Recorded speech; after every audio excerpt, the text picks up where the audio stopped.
শুভ সকাল সবাইকে। আশা করি তোমরা ভালো আছো। তোমাদের ভালোবাসায় আমিও ভালো আছি। চলে এলাম একটা একদম নতুন ভিডিও নিয়ে।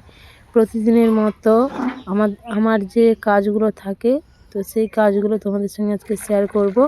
তো ঘুম থেকে উঠে আমি কিন্তু চা বানাচ্ছি, লিকার চা বানিয়ে মাঠে নিয়ে যাব। আমাদের নতুন বাড়ি তৈরি হচ্ছে, তো তোমাদেরকে দেখাবো। তো পুরো ভিডিওটা না স্কিপ করে দেখার অনুরোধ রইল। প্লিজ তোমরা দেখো, আমি কিন্তু তোমাদেরই মতো নতুন।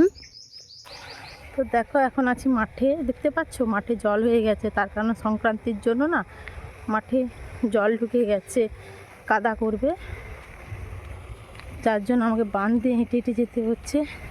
আর হাতের মধ্যে নিয়েছি চায়ের ব্যাগ। ঠিক আছে,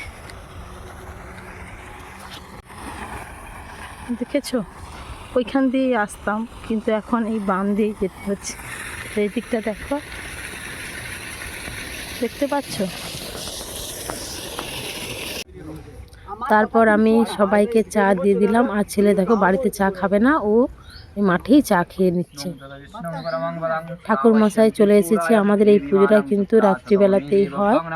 আর ঠাকুর মশাই যেহেতু বাড়িতে অসুবিধা, একটু সমস্যা, তার জন্য ঠাকুর মশাই কিন্তু দিনের বেলাতেই পুজো করছে। আমাদেরকে আগে থেকেই বলে দিয়েছিল যে সকাল সকাল ঠাকুর মশাই আসবে।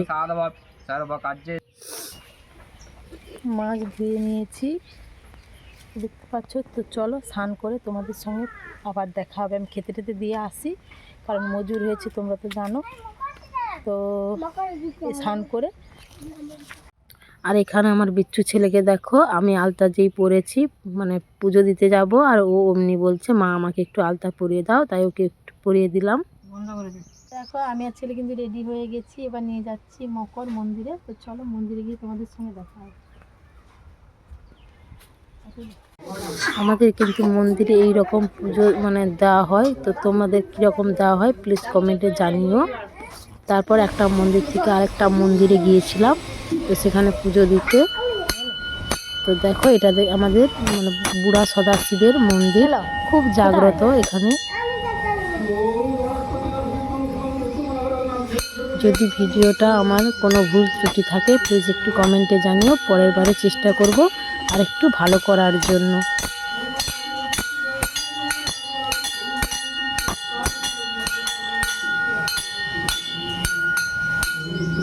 আমাদের কিন্তু এই মকর সংক্রান্তিতে কিন্তু প্রতিটা মন্দিরেই কিন্তু আমাদের এর পুজো নিয়ে যেতে হয়। পুজো দেওয়া শেষ হয়ে গেছে, দেখো যে প্রসাদ কে কে খাবে চলে আসো। আর কারা কারা পুজো দিতে গিয়েছো প্লিজ কমেন্টে একটু জানিও।